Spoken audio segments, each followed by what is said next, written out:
Hello everybody, welcome to this video where I'm going to show you how to set up Visual Studio for C programming. And we'll just start here. This is a brand new install of Windows 10. So I'm going to assume that you have not done anything yet. That means we don't even have Chrome or Firefox or something other than this to deal with. Okay. Nope. Do that on your own, Microsoft. Alright.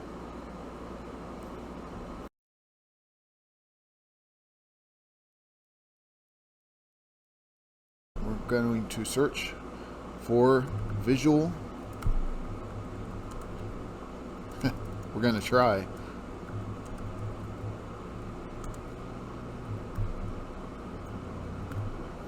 What we're looking for is the Visual Studio 22 Community Edition.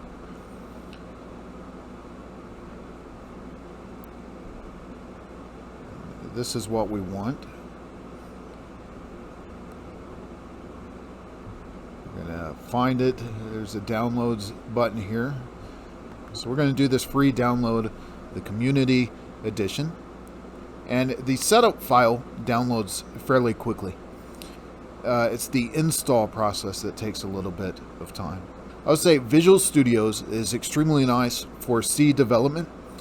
If you are used to something like trying to develop in Eclipse or other programs, they are a little less polished and they work fairly good for Java or something, but C, it just seems like there's so much that you have to battle to get it to work. So the nice thing about Visual Studio is that it just works.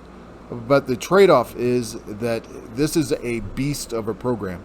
It takes up a lot of space. You'll probably need at least 10 gigs of free space to get Visual Studio installed.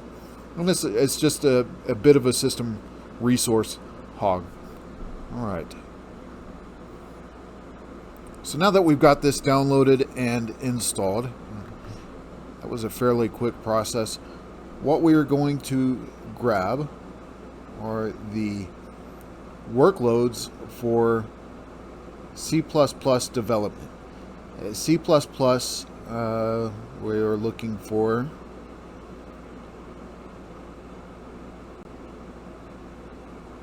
C++ apps. That is the one we are looking for, the desktop development with C++.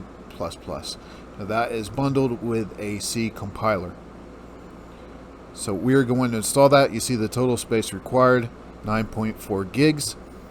And this is going to take a little bit of time, about 15 minutes. So I will come back to you soon. I'm going to uncheck this actually real quick so we don't miss anything by auto starting. Alright, so we'll be back in just a little bit. 15 minutes later. Okay, we're coming back on, and because this is a brand new install of Windows 10, there's probably some things like .NET libraries or other things that I didn't have installed, so it's going to prompt me to restart. It's not necessarily a bad idea to restart, no matter if it prompts you or not, after an install like this. I don't know, sometimes that can prevent weird things happening. So we're just going to go ahead and restart here. Shouldn't take too long.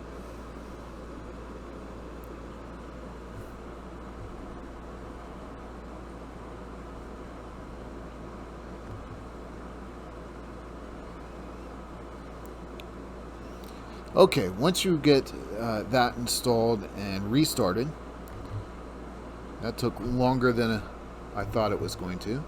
But we're going to search Visual Studio here, and we've got this installed. We don't want the installer again.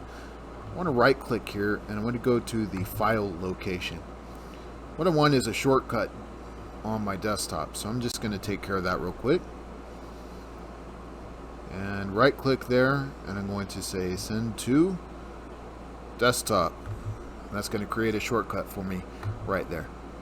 Okay, so what we want for Visual Studio to do is we want to, what we want to do in Visual Studio is we want to make it easier for us to develop C applications, C programs. And so we need to set up a template because default, yes, we can create C files, but we have to manually set them up and change the name and all of that. But what we're going to do instead is we're going to just set up a template file and a template project real quick. Right, so this is the first time in Visual Studio. You'll get to choose your theme. I prefer the dark theme.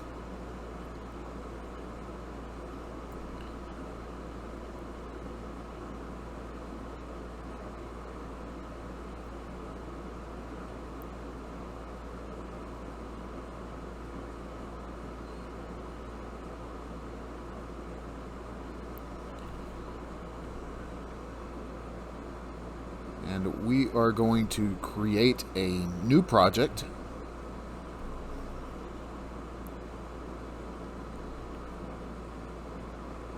And we are going to do a empty project here.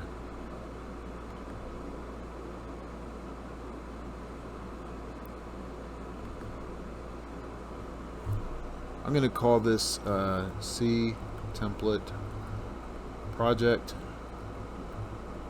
You can call it whatever you want. It really doesn't matter. I think things are going a little slow because it's a brand new install on a brand new image of Windows, so it's waking up.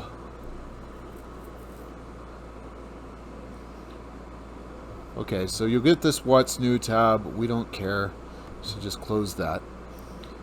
And what we're going to do is the first thing here is we're going to add a file. We'll go down to right click, add, new item. And we're going to do C++ file, but instead we're going to rename it to .c. And I'm going to call it main. Okay, and I'm going to add this, and notice there, .c. It tells it which compiler to use whenever we run our program. And let's just write a quick program real quick. So we'll do the preprocessor directive. Okay, so now we're going to have our main function. If you're following along with any class tutorials, then you probably are familiar with what we're about to do, but we're going to printf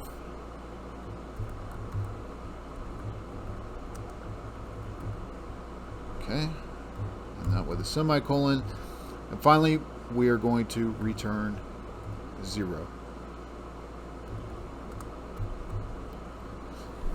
And if we run this,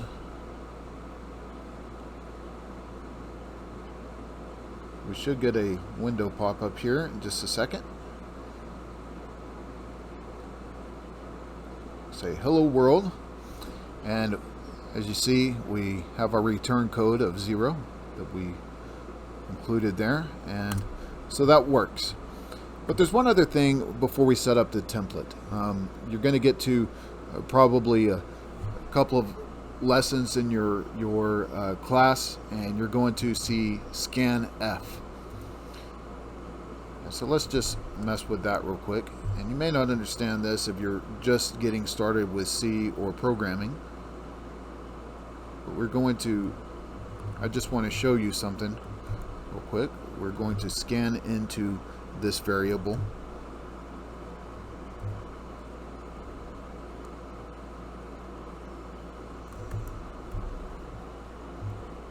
And we're going to get an error whenever we try to do this. Now it looks happy, but whenever we run this, it's going to throw an error. Okay, so you see this error here. My understanding is that Visual Studio, the compiler actually targets C11, the newer standard. And C11, the scanf is a deprecated function because it's not really safe. It's notorious for being used in buffer overflow attacks and not being secured properly.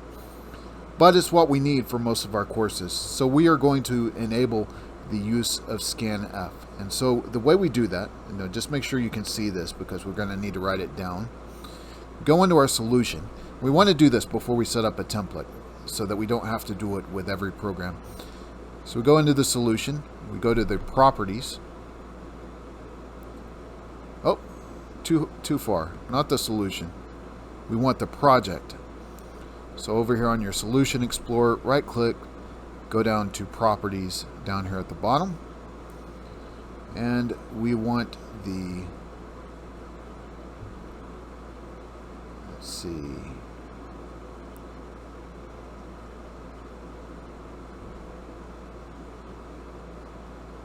preprocessor here. Let's try it here. So we're going to go here, we're going to click this little caret, and we're going to say Edit.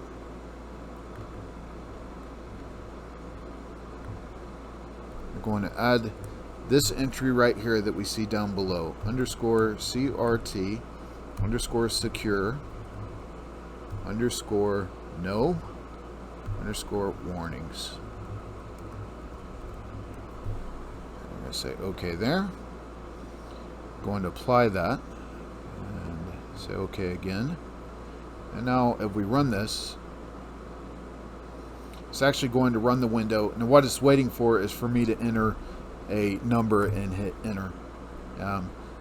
But that's what we want because we're going to be dealing with scanf probably, or probably you will be if you're going through some kind of online tutorial. The alternative is to use scanf underscore s, but that's just something different. If you wanted to enable scanf, that's what you need to do. And you want to do that before you set up your template. And so now we are going to set up a template. Let's make this file like we want it every time we start, which is probably just going to be a main function with this right here. So if we came into this file like this every time we added it, it'd be ready to go. So we're going to save that, and then we're going to go to our project, export template. We're going to export two different templates. First, we're going to do a project template. And we're going to name this, I'm just going to call it a C project.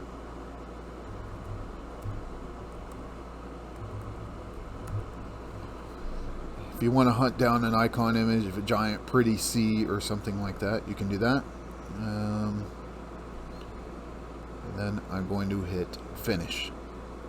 Now this is going to generate the template. It's going to show me where this is. I could actually export this or share it with somebody if you're into that kind of thing.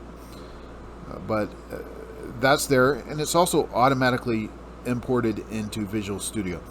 But before we restart Visual Studio and show that off, I want to do one more. We're going to do project. We're going to go down to export template again. This time we're going to export an item template.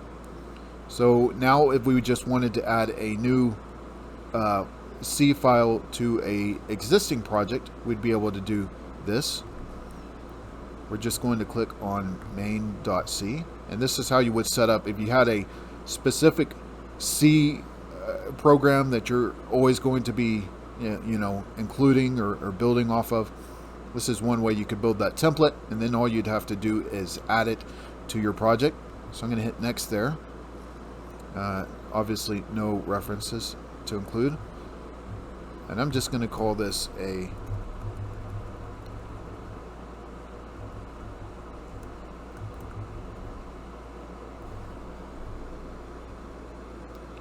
C main, and then I'm going to hit finish. Alright. So now I'm going to just start over. If it prompts me to save, I don't think it should.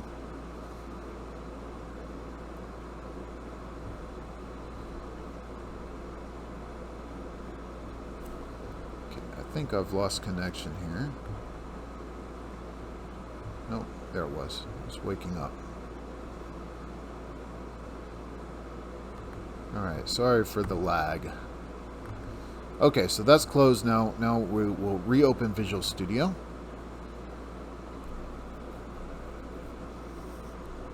And we can open up the project that we were already working in, but let's start from scratch. Now that we have a template, we can go to this C project. This is the one that we just added. And click Next.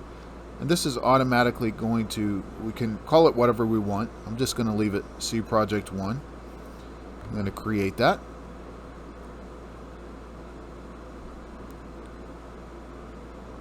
Okay, and now, if we expand our source files here, you'll see that we already have our main file added. And it's going to export it, it's going to create it just as we had it whenever we saved it and created this template. Now if we wanted to add it, if you didn't have this here and you created the item template, you would be able to go into your project here, right click, and because we added the other type, we can go over here to new item, and now we also have the C main file. So if we click on that, it's going to create a file called C main. May name it something without a space. I don't know. We'll just call it main. And maybe main.c would have been a good name for this, but oh well. So now if we add that, it's going to be unhappy because we already have a main.c. But anyways, that's how you use the templates, and we are ready to go.